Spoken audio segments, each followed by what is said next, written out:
La otra ponencia, doctora Constanza Ovalle, Universidad del Bosque. Su ponencia, la educación en bioética como apuesta crítica a escenarios de transhumanismo. Doctora Constanza. La doctora Constanza Ovalle Gómez es odontóloga de la Universidad del Bosque, especialista en docencia universitaria, especialista en filosofía de la ciencia de la Universidad del Bosque, especialista y magíster en bioética de la Universidad del Bosque, doctora en ciencias sociales, Universidad de Manizales, y actualmente profesora investigadora del Departamento de Bioética de la Universidad del Bosque. Agradecemos a la doctora Constanza, tiene la palabra. Muchas gracias por esa presentación y a todos ustedes por quedarse y escuchar la charla que he preparado para este día. Cuando escuchaba la conferencia del profesor Solbach, bajito decía, bueno, me robó unas palabras que tenía para decir, pero las voy a repetir. Y es, tuve un problema en ubicar el tema, y lo tuve precisamente por la mirada de tiempo. Ayer el profesor Ochoa lo decía muy bien, y es, el transhumanismo en últimas lo que pone en evidencia es que hoy podemos pensar más que nunca en el futuro. Y eso supone para la bioética quizás plantearnos las preguntas más importantes en este momento. Y entonces, allí, ¿cuál es el papel de la bioética? Cuando en lo personal me preguntan a mí, ¿para qué sirve la bioética? Si quieren una respuesta corta, yo digo, para tener un pensamiento crítico frente a la época contemporánea.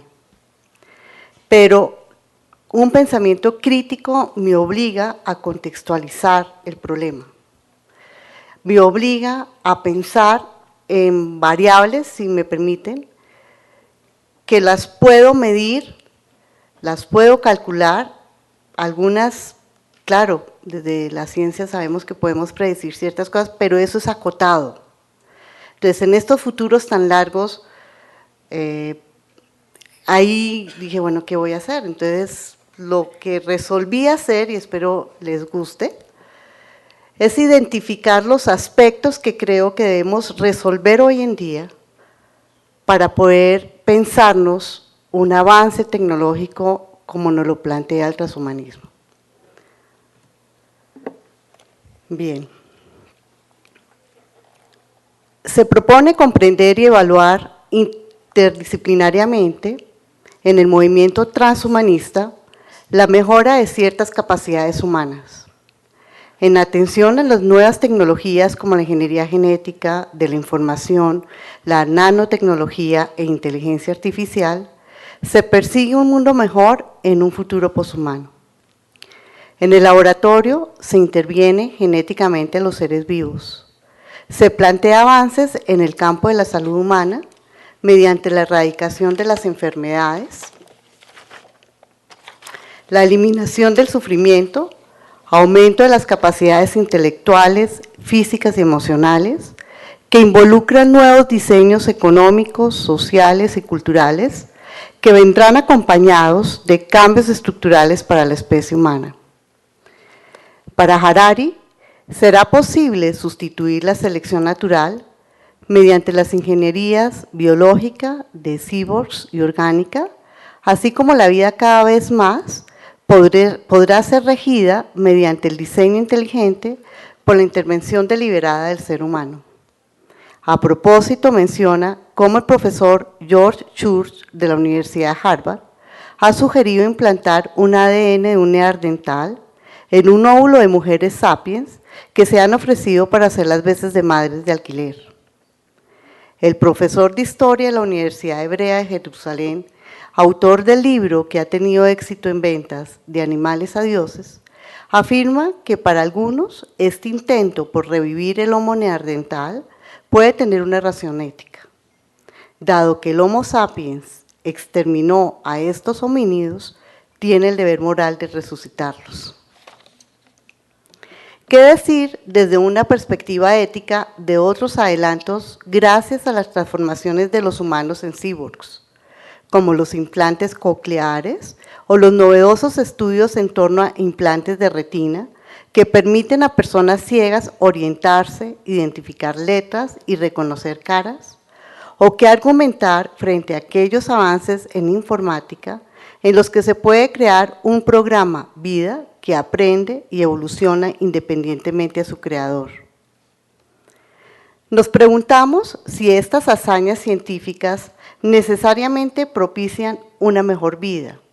¿Cuándo y por qué razones podemos convenir poner algún límite a estas investigaciones en escenarios en los que se vislumbra un mundo poshumano en el cual quizás ya no seremos Homo sapiens?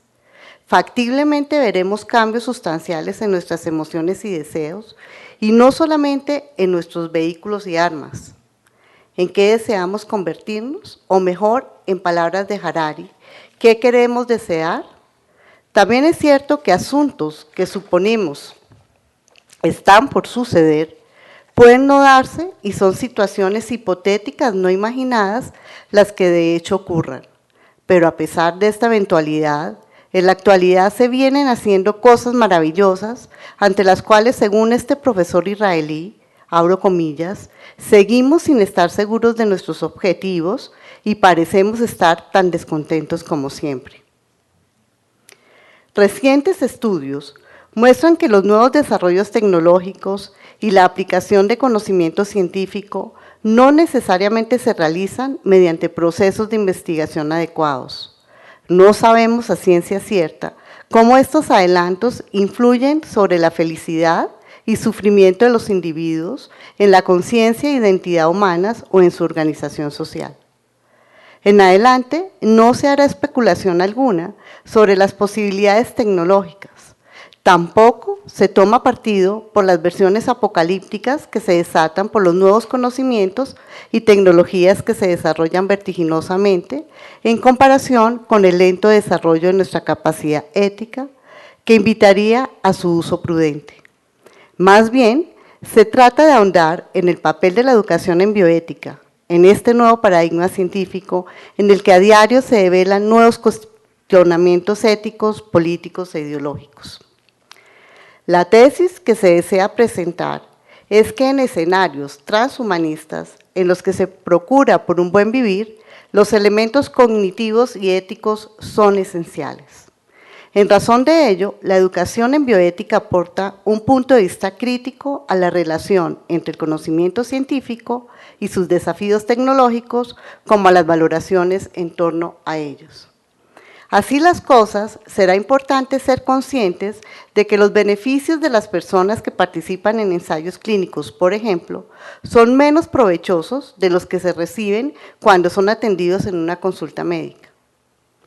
Es indispensable también distinguir cuáles son las implicaciones para una sociedad que persigue un modelo de investigación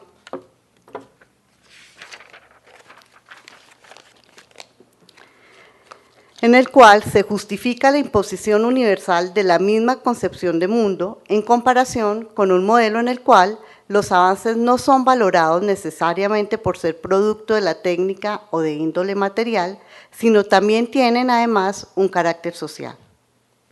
A continuación, esta idea se presenta de la siguiente manera. Primero, se define el punto de vista crítico como punto de partida en el análisis ético de los desarrollos tecnocientíficos en escenarios transhumanistas. A partir de esta perspectiva, se propone una metodología para el análisis de los desarrollos tecnocientíficos en torno a la investigación en seres humanos. Segundo, se inicia el análisis mediante el primer paso de la metodología, en el que se expone una comprensión de los hechos y problemas éticos de la investigación en seres humanos, y se culmina en un punto con la presentación de un caso con el cual se pretende asumir de manera empática la situación actual en este campo de la investigación clínica. Tercero, se identifican los criterios éticos a tener en cuenta en el análisis de las investigaciones clínicas como una forma de justificar los desarrollos tecnocientíficos. Cuarto, se realiza una deliberación acerca de los avances tecnocientíficos con la ayuda del planteamiento de unas paradojas que permiten comprender la situación actual de la ciencia. Finalmente, se concluye con la importancia de la educación de la bioética en desarrollar un aporte crítico a la relación entre conocimiento científico y sus desafíos tecnológicos con la valoración ética que se pueda sugerir. Primer punto antes de empezar con la metodología, voy a explicar un poco más, ampliar este concepto.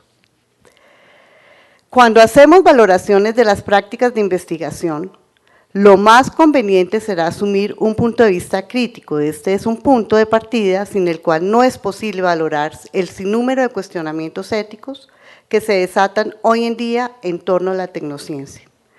La comprensión de cualquier hecho particular de la ciencia mediante una metodología hermenéutica nos permitirá captar las manifestaciones histórica o social de dicho hecho del que nos hacemos partícipes empáticamente, de tal manera que se comparten las valoraciones de significado. Es igualmente importante introducir la justificación mediante un proceso deductivo que requiere de criterios éticos para el análisis. En la bioética, la revisión de los procesos de investigación suelen asumirse en dos dimensiones a saber, lo relativo a la integridad científica y lo concerniente a la responsabilidad que asume el investigador con el sujeto de investigación. Sin embargo, es aconsejable no reducir el análisis a los hechos tecnocientíficos y valorarlos éticamente. Es necesario, además, advertir su carácter dinámico, procesual, como su posibilidad de implicaciones en un contexto socioeconómico dado. Esto es, no es suficiente justificar científicamente y éticamente la tecnociencia. Se debe también revisar el contexto de tal avance tecnocientífico, su situación sociopolítica y económica donde se asienta tal desarrollo. Se ha dicho suficientemente cómo, abro comillas, los factores existenciales y sociales penetran hasta la estructura misma del conocimiento. Aquí se juegan los problemas epistemológicos, cierro comillas, y emerge así conciencia emancipadora cuyo interés ético será, abro comillas, suprimir la injusticia social, cierro comillas. Estos momentos definidos anteriormente en el análisis ético dan paso a la vía crítica que reúne tanto la reflexión sobre los enunciados, métodos y aparatos conceptuales como la participación propositiva ante ellos. Será posible entonces la deliberación acerca de la investigación de los sujetos vinculados y organizaciones que crecen junto a ella. La metodología que se propone aquí se desarrolla en adelante a propósito del análisis de los problemas éticos que se suscitan por los desarrollos tecnocientíficos en escenarios transhumanistas. Esta metodología es la base, en lo que sigue, para la propuesta de una educación en bioética como antesala al poshumanismo que se proyecta. Primer punto, paso de la metodología. Comprensión de los hechos y problemas éticos de la investigación en seres humanos. Una visión histórica de la investigación en seres humanos puede mostrarnos las diferentes mutaciones que han sufrido el pensamiento científico de la mano con las consideraciones éticas de dichas prácticas. La investigación en seres humanos, llamada también investigación clínica en sanos o enfermos, abarca cualquier campo, metodología o diseño de investigación cuyo objeto sujeto de experimentación son los seres humanos.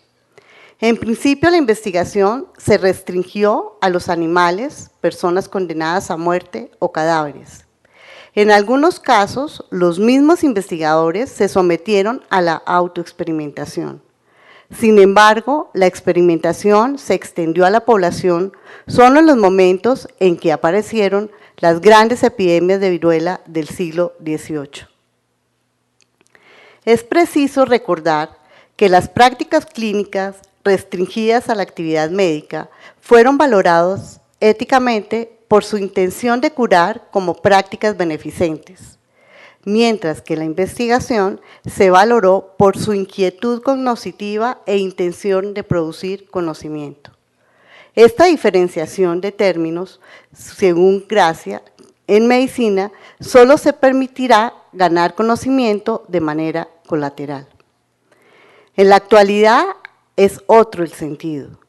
Se habla más de medicina basada en la evidencia, esto es, nada puede considerarse diagnóstico o terapéutico si en el proceso de investigación no se ha validado como tal. Por tanto, práctica clínica solo puede emplearse una vez que ha sido aprobada por la investigación clínica, dando comienzo a un nuevo modelo, el de convergencia, entre las prácticas clínicas, experimentales y empíricas. Como una nota al margen, en publicaciones recientes se plantea que la medicina basada en la evidencia está en crisis, porque la información patrocinada por la industria es incompleta y está sesgada. Retomemos. Junto con la evolución de los términos y la diferenciación entre las prácticas, han emanado cambios en las posturas éticas con respecto a las prácticas de investigación a saber. Es controvertible hoy el uso de placebos en investigación clínica cuando al grupo control que no recibe tratamiento o que es tratado con placebo es sometido a riesgos innecesarios. También es discutido el uso de placebos en los casos en que se quiere probar un medicamento cuando en el mercado existe otro que ha demostrado su efectividad. El propósito primario de la búsqueda del beneficio del sujeto participante en ambos casos no se cumple. El modelo de convergencia entre las prácticas clínicas, experimentales y empíricas ha tomado gran fuerza por las nuevas tecnologías de la comunicación, toda vez que cualquier dato clínico es al mismo tiempo un dato de investigación. Hemos entrado a la era de la Big Data, con la cual es posible que toda información clínica pueda ser utilizada también con fines de aprendizaje. A propósito, se hace un llamado a los líderes del sistema de salud de los Estados Unidos con el fin de mejorar sus servicios de salud mediante un programa de sistemas de aprendizaje en salud, que consiste en estudios y evaluaciones de las prácticas cotidianas.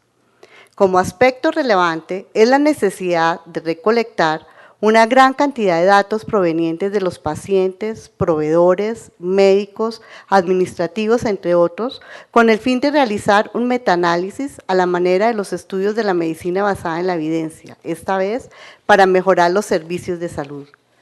La pregunta que se hacen Solomón y Bohan, en un número especial reciente del Hastings Center Report, es si en realidad esta es un tipo de investigación y si lo es, ¿cuáles son los requisitos éticos para su implementación? Autores como Harris han argumentado que en estos casos la investigación tendrá que llevarse a cabo sin consentimiento informado específico e incluso cuando la investigación se realice utilizando datos anónimos o públicamente accesibles sin la aprobación de un comité de ética de la investigación. En síntesis, en la actualidad, el valor ético de la investigación clínica no es buscar el mayor beneficio para el sujeto de experimentación, ya esté sano o enfermo, sino aumentar el conocimiento sobre la seguridad y eficacia de los productos que se ensayan mediante procedimientos que no suponga daños para quien es reclutado y a quien se le realizará todas las pruebas, por lo que es llamado probando. Entre tanto, en medicina siempre ha de actuar en el cuerpo del paciente buscando su mayor beneficio, para diferenciar las prácticas útiles, eficaces y seguras de las que no lo son. Valoración de significado, caso. Vioxx, un medicamento para la artritis, fue promocionado por el laboratorio Merck antes de ser aprobado para su uso. En 1999, la Administración de Alimentos y Medicamentos FDA de los Estados Unidos permitió su venta a pesar de las dudas de algunos científicos. Solo hasta el 2004, Merck retiró del mercado el medicamento, mucho después de comprobarse que produjo enfermedades cardíacas y derrames cerebrales. Además, se relacionó con la muerte de 60.000 personas. La Corte Federal de Boston condena al laboratorio a pagar la suma de $321 millones, luego de declarar que la promoción del medicamento sin los permisos debidos era un delito menor. Segundo paso, justificación. Mediante la integridad científica estará definida por la experticia del investigador. Mientras la integridad científica estará definida por la experticia del investigador, grupo de investigación con capacidades cognitivas y metodológicas que ayudarán en el diseño de procedimientos científicos que le posibilitan resultados efectivos en salud, por ejemplo, la generación de diagnósticos, tratamientos efectivos. El deber del investigador con el sujeto de investigación estará en proteger los intereses y el bienestar de los pacientes y de los individuos sanos o enfermos implicados en la investigación. Revisemos un poco más estos dos aspectos. Integridad científica. Son numerosos los requisitos que deben atender el investigador para comenzar el estudio y poder culminarlo con éxito, entre los cuales se le exige publicar los resultados con el fin de recibir la evaluación por parte de sus pares y dar a conocer sus hallazgos.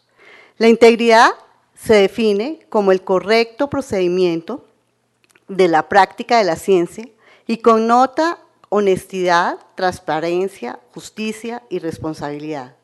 Son frecuentes los conflictos de interés que empañan y dificultan la labor investigativa.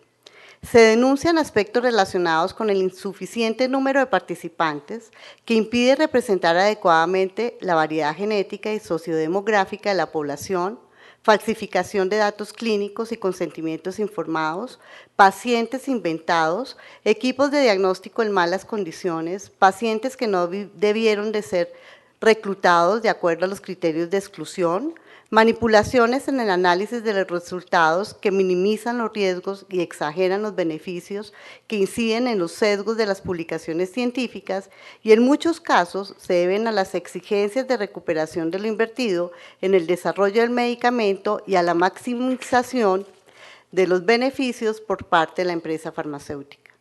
Según Scherer y colaboradores, son los estudios con resultados positivos los que tienen más probabilidades de ser publicados. Por el contrario, los eventos negativos no se publican, lo cual es una pena, por cuanto esta información podría favorecer a otros investigadores a no replicar errores o consecuencias dañinas.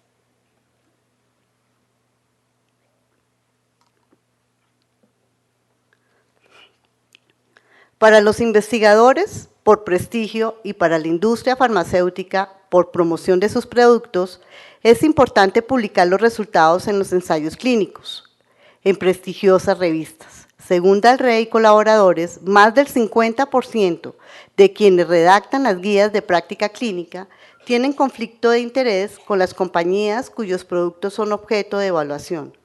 Un ejemplo de ello es el Manual de Diagnóstico y Estadística de las Enfermedades Mentales, editado por la Asociación Psiquiátrica Americana. A pesar de que exista la obligación de registrar una información básica de todo ensayo clínico, incluso antes de su inicio, en un registro público y gratuito, en el cual se publican sus resultados al acceso de un gran público, se reconoce por parte de la OMS que es difícil que los expertos no presenten conflictos de interés, por lo cual recomiendan que estos deben declararlos abiertamente e intentar que el número de expertos que los presentan nunca constituyan la mayoría.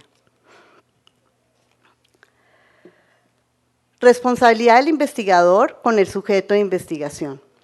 Se precisa indagar acerca de los criterios éticos vigentes para valorar los resultados y la manera como se desarrollan los avances tecnocientíficos en escenarios transhumanistas. Para Crow y Sarewitz, no es deseable echar marcha atrás ante los adelantos tecnocientíficos. Existe un consenso en que el desarrollo tecnológico tendrá un gran impacto en la sociedad y crearán tanto problemas como oportunidades. En su opinión, se hacen necesarios el examen cuidadoso del público, tanto de las ventajas como de las desventajas de las nuevas tecnologías y la exploración de posibles formas de limitar los daños potenciales. Se requiere de una base de conocimientos, una capacidad de aprender de la experiencia, brindar atención a lo que está sucediendo en las instituciones y adaptarse a los cambios en el momento oportuno y de manera efectiva. Para Harari, nos acercamos a un punto en el cual son irrelevantes todos los conceptos que han sentido a nuestro mundo, por lo cual es indispensable pensar en los nuevos problemas que surjan en torno a los avances tecnocientíficos que se encuentran relacionados con, por ejemplo, la privacidad e identidad de los datos genéticos. Se interroga también sobre la posibilidad de igualdad en los servicios de salud como parámetro ético cuando la medicina se preocupe por aumentar las capacidades humanas. También considera necesario redefinir las reglas de juego limpio y los logros en deportes de alto rendimiento. En el terreno de los fondos de pensiones deberán redefinirse para este filósofo los años para pensionarse. Vemos cómo cada una de estas distintas perspectivas que se instauran en escenarios transhumanistas se proponen pautas éticas a seguir, según Pripyat, en una tradición neoliberal. El respeto a la individualidad y la no intervención del Estado es imprescindible con la idea de poder extender la vida a un punto de la inmortalidad. Teorías progresistas consideran que con la tecnociencia será posible resolver los daños ocasionados a los ecosistemas acompañada de una conciencia ambiental. Desde esta perspectiva se manifiesta, con la promulgación de una declaración, la necesidad de combatir el mal uso de las técnicas y se exige un debate público con el fin de promover decisiones colectivas con miras a reducir los riesgos y asegurar la distribución justa de los beneficios. El miramiento de la justicia no es ajena al interior del movimiento transhumanista. En esta la justicia reclama por una dimensión pública. En este sentido, Bostrom cree necesario que el contrato entre ciencia y sociedad se repiense con el fin de crear un papel más importante para la participación pública y la deliberación y el establecimiento de las prioridades y limitaciones de la ciencia y la tecnología. Se necesita más la orientación de la sociedad con el fin de garantizar que la investigación científica y tecnológica se dirija a lograr resultados beneficiosos. La ciencia debe someterse al escrutinio democrático y el proceso científico deberá ser más transparente para las personas que deben vivir con las consecuencias de dichos adelantos. En rechazo a la transgresión de la naturaleza humana, los bioconservadores proponen por el principio de igualdad como un valor supremo de las teorías de la justicia en nuestras sociedades predominantemente liberales. Tienden a consagrar la naturaleza humana y algunos estarán más propensos por ser resistentes a la hora de buscar nuevos desarrollos tecnológicos. Tercer paso, deliberación. Detengámonos por un momento en lo que Lévy-Leblanc formula como las paradojas económica, social y epistemológica y cultural de la ciencia moderna. Para este físico, dichas paradojas ayudan a comprender la complejidad de la situación actual de la ciencia. La paradoja económica se plantea porque la convicción de que la ciencia de punta acarrea automáticamente consecuencias benéficas para la economía ya no parece convencer a los dirigentes de las naciones industrializadas. Asunto que se confirma en estudios recientes en los que se observa cómo las investigaciones que se realizan en países de pocos ingresos no inciden en el desarrollo económico de estas naciones. Igualmente, las investigaciones no garantizan el acceso a los medicamentos que necesitan los países por igual. Mientras Norteamérica y Europa Occidental reclutan 10 y 13 pacientes por investigador, Europa Oriental, Asia, América Latina y África reclutan un promedio entre 15 y 23 participantes. Un participante incluido en India cuesta al promotor del ensayo menos de 1/10 parte del costo en los Estados Unidos. Es por esta razón que compañías multinacionales desmontaron sus fábricas en Norteamérica y Europa Occidental para instalarlas en Latinoamérica y Europa Oriental y más tarde en África y Asia. Para gracia, si un promotor sabe que hay países en donde se puede hacer investigación clínica de forma más rápida y barata que en Occidente y con al menos calidad similar, es lógico pensar que lleve a cabo sus ensayos clínicos total o parcialmente en donde sea más eficiente. Sin embargo, el promotor tendrá que tener presente que los resultados que se obtengan podrán verse influenciados por factores tales como el sistema sanitario, la dieta, la genética, el cumplimiento terapéutico y las tasas de abandono, factores que pueden variar sustancialmente de un país a otro. En 1990, el Programa de Desarrollo Humano de las Naciones Unidas, por su parte, ha definido que el objetivo básico del desarrollo no será tan solo crecimiento económico y desarrollo tecnológico, sino será más bien, abro comillas, crear un ambiente propicio para que las personas disfruten de una vida prolongada, saludable y creativa. Segunda paradoja, la social. Da cuenta de cómo el conocimiento tecnocientífico evidentemente ha conseguido gran eficacia práctica. Sin embargo, se ha demostrado poca utilidad en problemas sociales como la violencia, el hambre y la paz.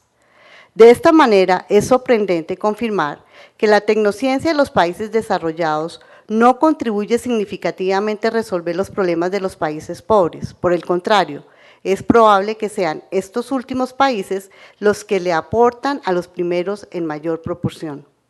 Las personas que entran a un ensayo clínico, por ejemplo, lo hacen esperando recibir un beneficio para su salud.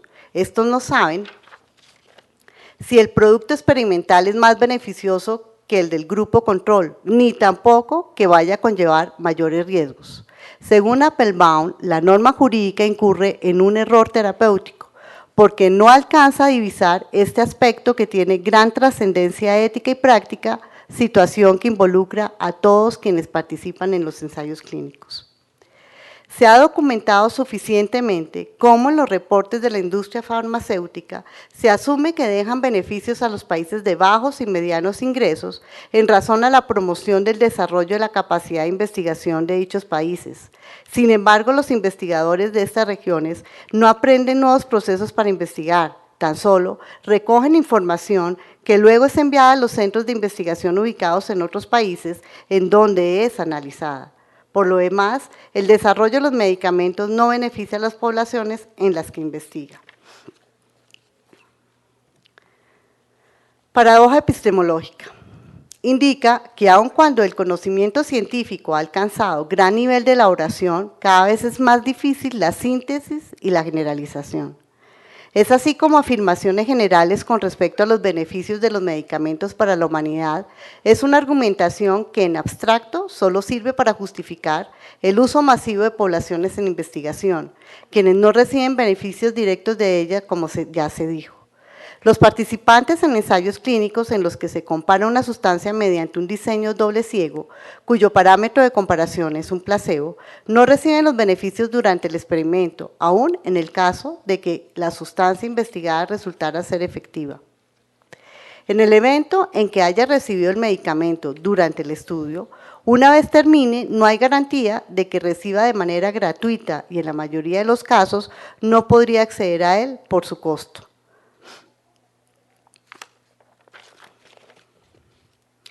Estos dos aspectos, como una nota a pie de página, ya son tenidos en cuenta en la Declaración de Helsinki del 2008 y de cierta manera en el CIOMS.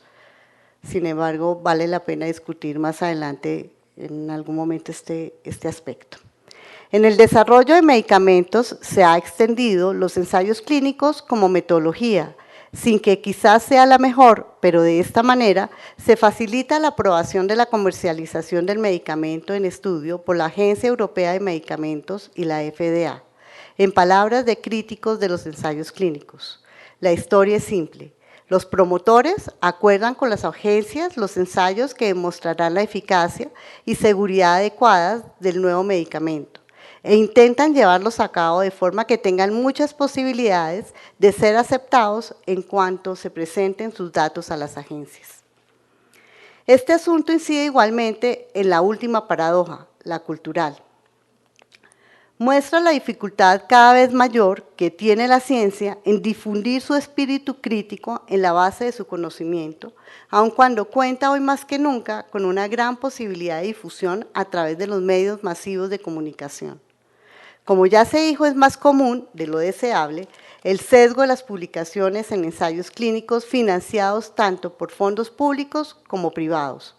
En este sentido se afirma, abro comillas, las pruebas empíricas acumuladas han mostrado que la comunicación selectiva de los resultados es un problema sistemático que afecta a todo tipo de ensayos clínicos, incluso a los que no tienen conexiones comerciales, cierro comillas. Cuarto paso, resolución, punto de vista crítico, emancipatorio. Según Gracia, en definitiva, la investigación clínica en los últimos 20 años ha pasado de ser una actividad dirigida por los centros académicos, hospitales y universidades de países como los Estados Unidos y en menor medida Reino Unido, a ser una actividad muy sofisticada, orientada a las necesidades de las compañías farmacéuticas y que sigue las pautas que dictan la propia industria y las agencias de regulación de medicamentos. La falta de liderazgo de los académicos en investigación clínica va en detrimento de la salud pública, porque interfiere en la realización de estudios que se ambicionan científicamente, al igual que no se investiguen cuestiones que le son pertinentes y relevantes a las poblaciones según la priorización específica para cada uno de los países, en beneficio de aquellas que son del interés de las compañías. El argumento de que la investigación es un bien público global que debe ser apoyado por el bien de la humanidad solo puede sostenerse una vez que sea posible determinar las capacidades institucionales necesarias para estructurar programas de investigación y desarrollo adecuados al beneficio de las poblaciones y amparados con sabias decisiones políticas. Es preciso crear instituciones que tomen decisiones unificadas y puedan controlar la investigación globalmente, aumentar el gasto en investigación y limitar la regulación que frena el desarrollo sigue siendo un argumento comúnmente usado amparado en la necesidad de desarrollos tecnológicos y la competitividad mundial. Sin embargo, en palabras de Bostrom, es preciso develar y negociar los intereses de todos los agentes que participan, tales como los gobiernos, distintas naciones, corporaciones, fundaciones, que influyen en diferentes actividades de la ciencia y que se configuran en grupos de presión con sistemas de valor que no siempre comulgan con los de índole social. Igualmente, cuanto más se legisla, mayor es la incertidumbre. El investigador ve todo esto como un exceso debido a la voracidad propia de las instituciones burocráticas. En la actualidad, las agencias reguladoras mantienen una relación estrecha con la industria. Se sostienen en esta relación con el argumento de controlar la investigación, sin embargo, en realidad, esto afecta su independencia.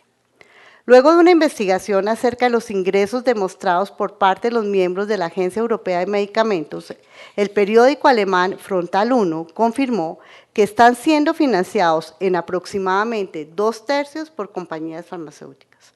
En respuesta a ello, se argumenta por la Agencia Europea que en realidad los pagos son honorarios y no constituyen soborno. De esta relación ha surgido, por exigencias globales de mercado, la imposición mediante agendas de buenas prácticas clínicas de estándares normativos. Paralelamente, de manera progresiva, los sistemas de salud se han convertido en sistemas económicamente atractivos para los intereses industriales. A su vez, los médicos modifican sus prácticas terapéuticas siguiendo las recomendaciones de las guías de práctica clínica.